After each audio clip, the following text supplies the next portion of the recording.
Hello everyone, welcome to our channel guys. यहाँ पर आपको एक नोटिफिकेशन दिख रहा होगा भाभा एटॉमिक रिसर्च सेंटर का। आज हम इसी रिक्रूटमेंट के बारे में आपसे बात करेंगे, लेकिन उससे पहले मैं आप बताना चाहूँगा कि अगर आपने अभी तक चैनल को सब्सक्राइब नहीं किया है तो फटाफट चैनल को सब्सक्राइब करें, वीडियो को लाइक शेयर जरूर करें। ओके गाइस, चलते हैं ऑफिशियल नोटिफिकेशन पर, देखते हैं सारे पोस्ट के बारे में डिटेल।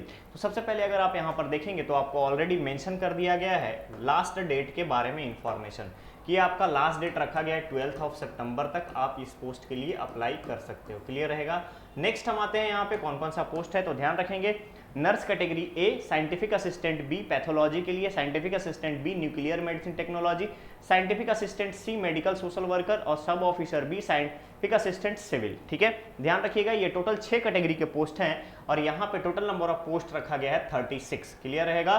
टोटल 36 पोस्ट के लिए वैकेंसी है यहाँ पर बार्क में और ये एक परमानेंट जॉब है। नेक्स्ट हम आते हैं एजुकेशनल क्वालिफिकेशन पे, तो ध्यान रखिएगा नर्स के लिए रिक्वायर्ड है आपका 12th के साथ साथ अगर आपके पास डिप्लोमा इन नर्सिंग है तो भी आप यहां पर अप्लाई कर सकते हैं, या फिर अगर आपके पास बीएससी नर्सिंग है तो भी आप यहां पर अप्लाई कर सकते हैं, या फिर अगर आपके पास नर्सिंग ए सर्टिफिकेट है और 3 इयर्स का एक्सपीरियंस है तो भी आप यहां पर अप्लाई कर सकते हैं। क्लियर रहेगा। तो आपको दोनों चीजें यहां पर मेंशन कर दी गई हैं। नेक्स्ट है आपका साइंटिफिक असिस्टेंट का पैथोलॉजी में। यहां पे एजुकेशनल क्वालिफिकेशन की अगर हम बात करें तो मेंशन किया गया है बीएससी विद 60%। ठीक है, BSc with 60% marks followed by the post graduate diploma in medical lab technician, यानी बीएससी होना चाहिए 60% के साथ। इसके अलावा आपका पीजीडीएम की अगर हम बात करें डीएमएलटी में आपका डिप्लोमा होना रिक्वायर्ड है। नेक्स्ट पोस्ट है scientific assistant nuclear medicine technology, 60% के साथ आपका बीएससी। इसके अलावा डीएमआरआईटी, डीएनएमटी या फिर डीएफआईटी के साथ यहाँ पे 50% मार्क्स के साथ होना रिक्वायर्ड है। क्लियर रहेगा। या फिर अगर आपने बीएससी किया है न्यूक्लियर मेडिसिन टेक्नोलॉजी में 60% के साथ तो भी आप यहाँ पर अप्लाई कर सकते हैं। ठीक है, चलिए आगे हम आएंगे यहाँ पे scientific assistant medical social worker के लिए रिक्वायर्ड क्या है, post graduate degree in medical social work with 50% marks and specialisation in subject of medical या फिर साइकेट्री या मेंटल हेल्थ या सोशल वर्क। ठीक है, इसके अलावा 2 इयर्स का एक्सपीरियंस यहाँ पर रिक्वायर्ड है। नेक्स्ट है आपका सब ऑफिसर के लिए, यहाँ पे मेंशन किया गया है हायर सेकेंडरी 10+2 साइंस होना चाहिए और इसके साथ साथ 12 साल का एक्सपीरियंस रिक्वायर्ड है, या फिर अगर 15 साल का एक्सपीरियंस है फायरमैन ड्राइवर कम ऑपरेटर में तो भी आप सब ऑफिसर के लिए अप्लाई कर सकते हैं। नेक्स्ट पोस्ट है साइंटिफिक असिस्टेंट सिविल के लिए, जिसमें मांगा गया है आपसे diploma in civil engineering, diploma in civil engineering with minimum 60% marks. Clear रहेगा। और 3 इयर्स आफ्टर 2 इयर्स यहाँ पर आप देख सकते हो कि अगर आपका 10th है तो 10th के बाद 3 इयर्स का डिप्लोमा, और अगर आपका बीएससी है तो 2 इयर्स का डिप्लोमा। क्लियर रहेगा।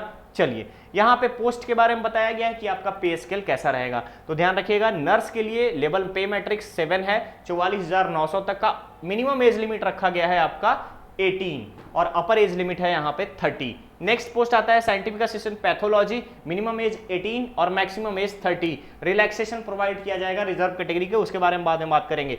साइंटिफिक असिस्टेंट जो है आपका सी मेडिकल सोशल वर्कर में मिनिमम आपको यहाँ पे चाहिए 18 और मैक्सिमम आपको चाहिए 30। पे स्केल 44,900 रुपए का। सब ऑफिसर का 35,400 सैलरी रहेगा, minimum 18 maximum 40। Scientific assistant civil के लिए मिनिमम 35,400 35,400 और मैक्सिमम जो अगर हम बात करें एज लिमिट का तो 30 इयर्स रखा गया है। क्लियर रहेगा। मेंशन किया गया है कि इन सभी पे स्केल के अलावा आपको एंट्री पे अलाउंसेस सब कुछ सेंट्रल गवर्नमेंट के रूल्स के अकॉर्डिंग प्रोवाइड किया जाएगा।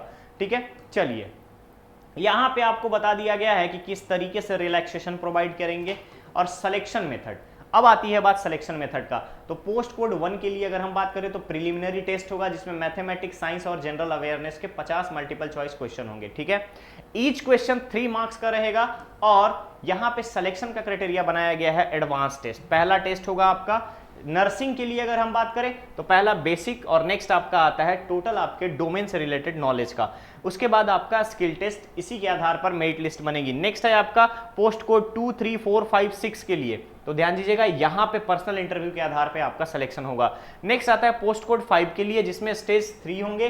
3 स्टेज में से पहला स्टेज होगा आपका नॉर्मल, जो कि मैथमेटिक्स, साइंस और जनरल अवेयरनेस के क्वेश्चन होंगे 50 क्वेश्चन 3 मार्क्स के। सेकंड टेस्ट जो होगा वो एडवांस टेस्ट होगा। एडवांस टेस्ट के बाद आपका 2 घंटे ड्यूरेशन का 50 मल्टीपल चॉइस क्वेश्चन होंगे। क्लियर रहेगा, ध्यान रखेंगे। इसके बाद आता है फायर एंड सर्विस वाले के लिए फायर सर्विस में अगर कोई अप्लाई कर रहा है तो उसके लिए मिनिमम हाइट 165 होना चाहिए, 50 kg वेट होना चाहिए, 81 सेंटीमीटर नॉर्मल चेस्ट होना चाहिए और 86 एक्सपेंशन के साथ होना चाहिए। विजन 6/6, नाइट और कलर ब्लाइंडनेस जो है डिस्क्वालिफिकेशन का कारण होगा। क्लियर रहेगा। इसके अलावा physical assessment test post code 5 के लिए। फिजिकल असेसमेंट में अगर आप देखेंगे 100 मीटर रन होना चाहिए 25 सेकंड में, 25 सेकंड होना चाहिए 40 साल से ऊपर के लिए, और यहाँ पे अगर कोई 30 इयर्स में है तो 30 सेकंड का यहाँ पे टाइम दिया जाएगा 30 सेकंड की रनिंग के लिए। यानी कि यहाँ पे आपको मेडिकल स्टैंडर्ड का ध्यान रखना है।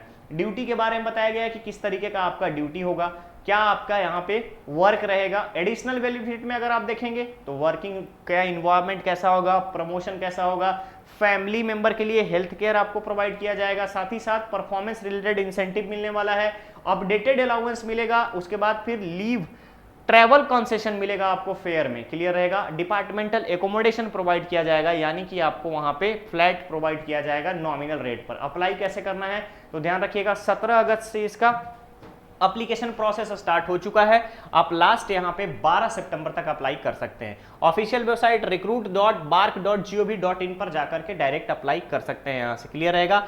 अब बात आती है एप्लीकेशन फी की, तो ध्यान रखेंगे जितने भी जनरल कैंडिडेट हैं वहां पे 150 रुपीज लगने वाला है और इसको पे करना है ऑनलाइन मोड में, चाहे आप डेबिट कार्ड, क्रेडिट कार्ड या फिर नेट बैंकिंग के थ्रू पे करें। क्लियर रहेगा।